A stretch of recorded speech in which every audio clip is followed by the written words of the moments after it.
welcome to your all-active Reserve and Veterans TV series.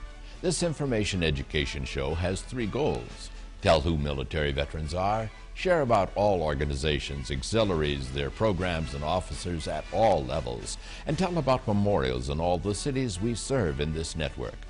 The VA system, state and county officers, hospitals and state homes are also featured.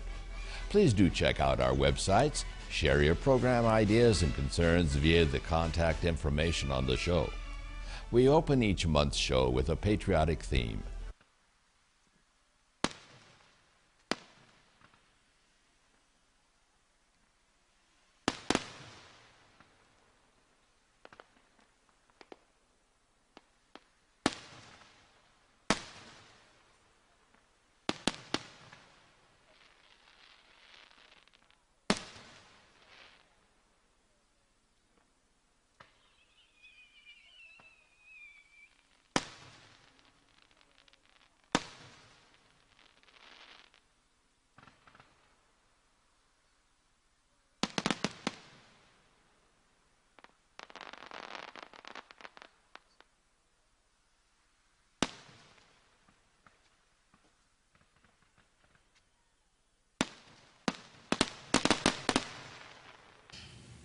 Thank you for joining us once again for another program of Vets Visits on TV.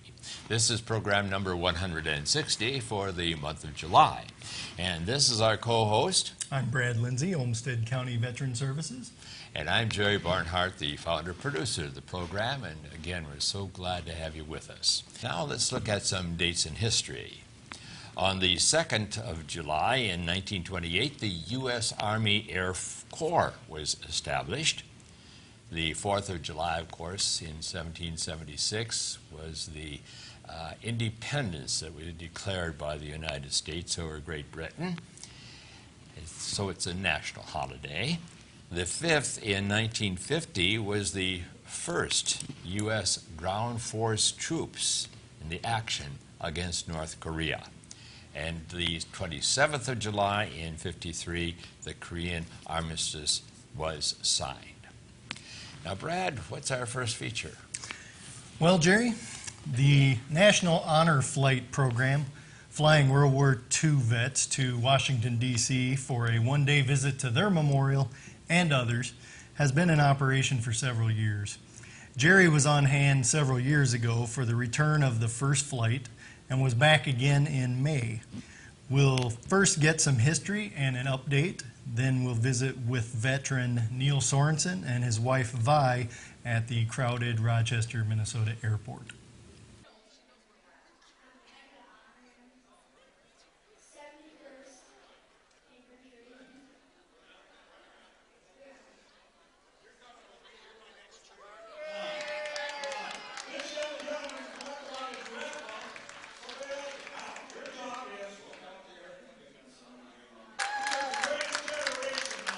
Terry Tronson, United States Navy. Okay, that's all you're going to admit to. But you're kind of the MC for this event this evening. Yeah, because a lot of people are afraid to speak in the mic and get people motivated, and we got to do it. You do it a lot, I know. Yes. Well, Terry, how long have you been associated? We know through the Soldiers Field Memorial, but with the honor flights directly. Since it started back in 2008, from the first flight, we got involved with it because it's important to do. This is our 6th flight, and we got a 7th flight October 19th going out, and it looks like we're going to have a flight in the spring in May again. Mm-hmm. So we got a lot of work here to do yet. It ain't over. Really? It's not over. How many people do you guesstimate are here tonight? Well, our first flight, we figured we had about 500. Ever since then, it's always been 700 or better is what we figured, because if you look, I know you can't pan here, but it is packed, it is hot in here, it's noisy, and it's a good turnout. We did a pan already of the group. Yeah, it's wonderful. Mm-hmm. Now, Terry, how much does it cost? And what are the details for those who haven't heard Pretty about much it? One plane is a little over $90,000, and we went to a bigger plane where we're taking roughly 111 veterans, 64 guardians. We have 3 paramedics, 2 doctors, practical nurse, practitioner, and then we have 2, Mike Pruitt and his son Justin from MLT to videotape, take pictures of the day. Sure. So it's basically about 184, 186 people to go. And we've been here since 4 o'clock this morning, We came here last night, decorated. We got here about 6 o'clock, left at 9:30. Right. And we were here at 4 o'clock. I had some veterans still beat me here. Wonderful. But they were on the plane before 6:30, and I think the plane left about 6:36. But out there today, the temperature was 78 degrees, nice breeze. They had a wonderful time. The veterans were wearing out the Guardians. They're having a good time. I'm sure. Right. So we're waiting for them now to come. Now, the statistics of the financial obligation, there have been groups all over southeast Minnesota that It's have been wonderful. A many lot of kinds fundraisers. What are some of the fundraisers? Yeah, we just had one here tonight from Pine Island from a fish fry they had in April. She presented a check for over $1,900, and that's only half of it. Wonderful. So we got some good still need fundraising because we still got to take care of the October flight and the spring flight in May. So we still need the help because there's still veterans to go. And all this is under the auspices of the Soldiers Field Memorial Group. It's of on- which it's we under- are yeah. both members. Yeah, Southeast Minnesota is a subcommittee of the Soldiers Field Veterans Memorial, yes. Yeah. And we thank you for your time this evening, Mr. Thonson. I'll you're get real welcome. formal here for a second. Okay, we got somebody better talker than me. Thank you. See what's waiting for you here? Welcome home. This is your welcome home. This is to thank you for what you did for us. Bill H. Welcome home, Bill. Welcome home, Bill. This is for you.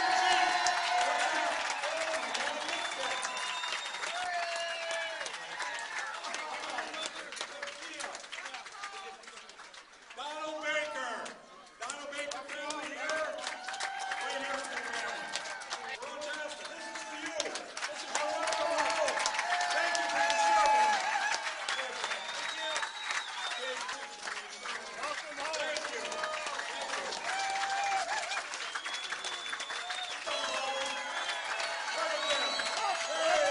Let's wait here for his family. We're gonna get him. Bill Hawkins' family. You claim him? Check the lipstick. Welcome home. Welcome to Vets Visits on TV and back to Rochester, Mr. How do you pronounce it, sir? Lawrenson. It's Dale and Vi, right? And this is some of your lovely family that we're here to meet you. And how wonderful to have you back here with us. Dale, and they are greeting you with big smiles. Yes. Okay. Now, you folks are from where? We're from Cannon Falls. Cannon Falls. And what you were in World War II, were you not? Yes, And what branch of service? the Seabees. The Seabees, In the Seabees, kind of construction. Naval Construction Battalion. And what theater of operation? What theater? Atlantic, Pacific? What? What? Atlantic or Pacific? Atlantic or Pacific? Pacific. Pacific. Yeah. Okay. Yeah. And you were discharged when, sir? What? When were you discharged? When? In 1946, Okay. Just at the end then. August of 1946. Now, you were on the honor flight, and what were some of your impressions? Of today? Oh, wonderful. Just amazing. Amazing. Very good. Did you think that the World War II monument would look like it did? Yes. You had seen pictures of it before, I presume. Yes. Pretty amazing piece. What are some of the other things that you saw? Well, it's the Lincoln Memorial and the Capitol and just about everything. You saw the Women's Memorial, Yeah. too, The Iwo Jima, and the Korean Veterans Memorial. yeah, Memorial. That was my war. Yes. I followed you. Now, are there some special things that are going to happen back in Cannon Falls that you know of? When we get home, well, tomorrow the family's coming for brunch. And we're going to hear all about his day. And do what? We're going to hear all about his day. So you've got a lot to remember. Now, you know that they will have a film and some still shots for you, too. Yes, I hear That's that. something that they do for everybody. So you want to share those with your family too. Yeah. Any last words that you have for our viewers? Anyway, Any last words for our viewers? well, it's just been a wonderful day, and I really appreciate it. There were a lot of people who did a lot of money-raising projects to get. We covered a lot of people ground there. in one day. Sure. Thank you so much for sharing with us. Yeah.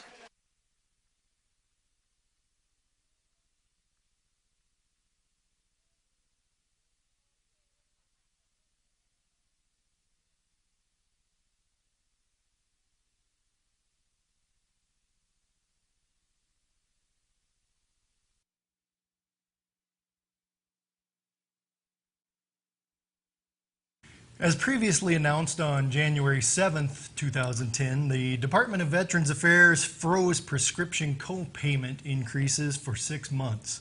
Veterans who generally have higher income and no service-connected disabilities, referred to as priority groups 7 and 8 veterans, will now pay an additional $1 for each 30-day supply of outpatient medications. Taking effect July 1st, the increase to $9 from $8 is the first change in VA's medication copayment since January 1st of 2006.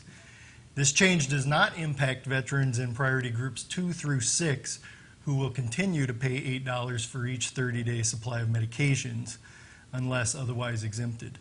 These veterans will also continue to have their out-of-pocket medical expenses for VA outpatient medications capped at $960 per calendar year. Veterans who have an injury or illness connected with their military service resulting in a disability rated 50% or greater, priority group 1 veterans, are exempt from all copays. VA generally sets its outpatient medication copay rate based upon a regulation that ties the rate to the Medical Consumer Price Index for prescription drugs. Just one more thing on top of this. Last month, I believe it is, or a couple months ago, we talked about the addition of the Agent Orange conditions of ischemic heart disease, B-cell leukemia, and Parkinson's disease. A recent move in Congress has temporarily at least blocked the addition of those diseases to the Agent Orange list. So at the very least, it's going to throw a delay on those claims, which we started taking back in October of last year. Last word I had is if it still goes through, which we anticipate it will, but it's going to be about October or November of this year again before any of those Vietnam veterans get any answers on those claims. The national commander, that is the chef de chemin de fer of the 40 and 8, Ted Lang, was in Minnesota for a special event, and I had an opportunity to visit with him. For those of you who are new viewers, here's an opportunity to learn about this special veterans organization. The 40 and 8 has also recently opened its membership to women vets who served during wartime, and also men who are not members of the American Legion. All you need to do is ask a 40 and 8 member how you can join. Good morning, sir. Good morning. And what is your name, sir? My name is Ted Lang. I'm from Paris, Illinois. Okay, Paris. Down in the southern part of the state? I'm on the east central side of the state. East Central. Along the Indiana border. Okay. And you are the Grand Chef? I'm the chef de chemin de fer, or in other words, I'm like the national commander of the 40 and 8 organization, which is the honor society of all veterans. Mm-hmm. And how did you get started in the American Legion, which led you into the... I joined the American Legion in 1970, become very active, and at that time the 40 and 8 took only Legion members for those who had been active for at least 2 years. And one thing led to another thing, and I was just a member for several years, and then I became more and more involved and started up the ladder. And somebody asked you about... Yes, to be in the 40 and 8 is by invitation only. So you must be asked to join. You're voted upon before you even realize there is an organization. And after that, you have the opportunity to join. And what was your service connection that brought you into the Fort American Legion? I have been in the Army. I've been in the Army Reserves, and I've been in the Illinois National Guard for a total of 27 years. Mm-hmm. Now, let's skip up to your more recent service within the 14-8 that led you to this position of national. I worked my way up first through the grand or state level to like state commander, and then I got involved as a committeeman, and then I was sous chef de chemin de fer, which is like a assistant national commander. There are 4 of those, and then I was in membership, and then now this position. This was the next one. You've been doing a lot of traveling this year, I suppose, haven't you? A lot of traveling? Mm-hmm. Yes, I have. I'm gone, in fact, every weekend, and it will be from now to the first weekend in August. Mm-hmm. And then through the week, I go to different locations in Illinois and Indiana, something that's close. Sometimes I'm gone every night of the week. What would you say are some of the most valuable programs of the 14-8? We have several programs. One that's close to me is Americanism. We have flags for first graders. We teach the importance of our flag. We have child welfare. If there's a house fire in any area where there's a locale within 24 hours, we buy them $200 worth of clothing so that they may get along as well as they can due to a bad fire. Nurses training, we provide nurses scholarships for those wanting to be an RN. It is an RN only. And what does that nurses training scholarship generally run? Well, that depends upon the locale who's given the scholarship, and they run from just a few $100s up to many thousands of dollars. Depends on how much money they raise and how many nurses they want to sponsor. That determines the price. But it's a very good program, and so many nurses have come back and told us if it hadn't been for 14-8 scholarship, they would have never had the opportunity to become a nurse. Do you suppose that nurses training history goes back to World War I when the 14-8 was first established, kind of like, with the American Legion and well, that? The 14-8 was established after World War I when they come back from France, and it was a fun organization, but they also decided to do worthwhile programs. And Americanism, child welfare, and nurses training was a big part of that. So, sir, we're so thankful that you could sneak in a couple minutes to talk to us. Well, it's always a pleasure to spread the good of the 14-8. Mm-hmm. Thank you so much for sharing. Okay.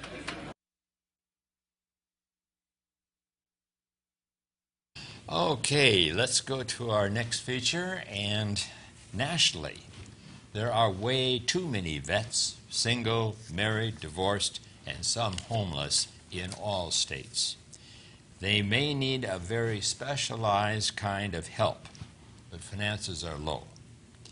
Here is part of a replay from a past stand down and that I had taped probably about a year ago. And for those of you who are not familiar with stand down, it originated out in San Francisco many years ago. Now, if your larger cities do not share a stand-down program in the summer, I would hardly advise that you check it out with your VA system. It's a very wonderful program. Wouldn't you agree? Definitely, Yeah. definitely so. And so this is something you will want to check on. This feature now has an interview with the executive director for Stand Down. And if we have time, we'll also visit one of the displays. My name is Kara Cornels. I'm a program director with Minnesota Assistance Council for Veterans. One of my job duties is to coordinate the metro area stand down, and that's what we're having today. And how long has this event been going on? The first stand down, I believe, was here in Minnesota in the metro area in about 1992. As an organization, MACV took it over in 2006. So this is our 4th year putting it on, and it's the 3rd year having it over here at Fort Snelling. Okay. And you're also doing it in other parts of the Yes, Minnesota. this is our biggest event. It's a 2-day event that's held outdoors. We also hold 4 other 1-day events, and those are held in Mankato, Duluth, Bemidji, and International Falls. Now, the term stand down was a military term. How would you define stand down as it reflects upon this activity? Well, what we look for it to be is a place where veterans that are homeless or having issues that may be impacting their housing or just any veterans seeking services, this is an area that they can come to that's not a government building, it's not going over to the VA, and they can just get all sorts of different services knowing that there only are other veterans around and all of the services are geared toward them. So they may be in crisis, they may be having a really hard time, and they may not want to go to the government center or to other places, but they can come here and know they can get all sorts of services all in one place and be really comfortable because they're surrounded by other veterans. We offer a wide variety of services for the veterans to seek here. Things like benefits, veterans benefits. We have the Minnesota Department of Veterans Affairs, the VA Regional Office, County Veterans Service Officers, and then we offer other assistance like haircuts, and they can come get clothing and socks and hygiene kits. We have a fairly large area where we have volunteer lawyers come and veterans can get free legal advice of issues they might be facing. Like divorce or... Like if it's divorce or need help with child support, or even if they have tickets they're not sure how to deal with, housing issues. We have different housing providers, mental health providers. We're doing chair massages today. They can get... Can I get one of those? Absolutely. Oh. We have an AA tent. They do AA meetings throughout the day. We have a chaplaincy tent for people who would like some spiritual counseling. There are vehicle and driver services, the IRS, people from Social Security. We have a couple different colleges represented. We have the Vet Center here. So all total today, we have 51 separate service providers that are all here to help the veterans that are at this event. That is fantastic. It must have taken a lot of logistics just to gather and notify people. And yeah, it's quite an undertaking to get this coordinated. I've been doing this for 4 years now, coordinating the event, so it comes together pretty good. We have a really great group of volunteers, and they're really what holds it all together. Now, this large tent that is directly behind you, what is going to be happening there? Well, that's our mess tent, so that's where we'll be serving our meals out of. We also will be having a welcoming ceremony this morning. We'll have that in there with a few speakers, and then we have some live entertainment coming this afternoon as well that will be playing in there. That's wonderful. So you officially opened up about... 8 o'clock we open the gates for registration. And you'll close at... 7 o'clock tonight, and then the same hours tomorrow, and both if days. people have employment issues or mental... it's obvious to one of the counselors somewhere along the line or one of the helpers that there is a mental health problem. Do you have a person on the grounds? That's one of the good things about an event like this, and just in general, the service providers, the whole service provider community that serves veterans, we're all very well connected with each other. And so if there's someone that focuses on housing, but they know somebody has a job issue, they're going to know who to refer them to. Because everyone here understands that for someone who's homeless, it's not just an apartment, it's not just a job. You know, you need to get the whole package together, because if you give someone an apartment and they don't have a job or they don't have their mental illness under control, they're not going to keep that apartment. So we all try to work really closely together to work with the big picture and get people what they need. And although this is a one-day event, we hope it will impact the lives of these persons the year round. Absolutely, and these services are all available year-round, but this gives not just the veterans the opportunity to see them all in one spot, but as service providers, we get to meet new staff, we get to find out about new programs, so it's a really good networking event all around. And you have some of the veterans organizations represented. I just saw, I believe, American Legion. American Legion, we had the Korean War vets, DAV, VVA, so yeah, we get a lot of them out here. That's wonderful. Now, over the years, what has been the average attendance? Can you give us? Well, our attendance has increased every year. I can say last year, over the 2 days, we saw 496 individual veterans. That was, So, they were seen at different locations. Yes, that's how many came through registration to get Then the services. registration. Okay. So who knows what will happen beyond that 400? Right, yeah, I don't know. I mean, it's beautiful weather today, so that brings a it lot of people out. is. That will. I'd like to feature now a special poem for the 4th of July that was in the Ideals magazine and was written by Anna Priestley. Our land is blessed with all other lands. Two mighty oceans clasp it in their hands. In lakes are jewels lying on its breast. Its mountain peaks wear snow crowns on each crest. And history is written in old trees. Canyons tell secrets of the centuries. In soil grows grain enough to feed the world. Its flag spells freedom when it's unfurled. Our country's sons and daughters have fought around the earth wherever tyranny has had its birth. The love of liberty of those brave men and women is strong in hearts today as it was then. We live because of others who have died to leave us an inheritance of pride. Of all the gifts America can boast, the spirit of its people counts the most. Courage and faith were bred into the bones of those who laid our land's foundation stones.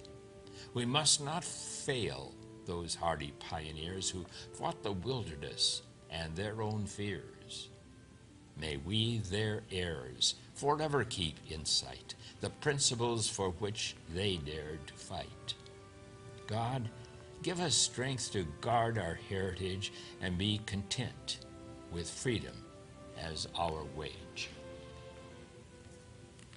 I hope you found some inspiration in that poem on the 4th of July and our country's independence. No matter what race we are or what background we have this in common.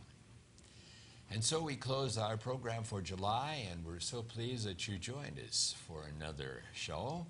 Brad, do you have any final comments? No, just hope everyone enjoys the 4th of July, gets out and celebrates, but be careful. And possibly get to a program or two if That would be there's good. one available. I love the inspirational music. So until next month, thank you for tuning in for Vets Visits on TV.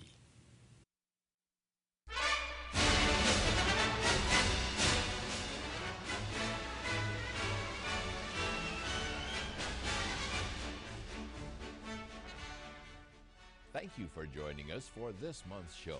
Seen in over 350 communities for over 3,500 half-hour periods. Our websites have additional information about the show and are updated bi-monthly. To contact us, you are welcome to use one of these electronic methods. For all ground mail with questions, suggestions for future programs, you may use this address. Our IRS nonprofit status is 501c3, Information Education. The Minnesota Commissioner of VA and these state-level organizations believe in and endorse Vets Visits. Join us next time, won't you, for Vets Visits on TV.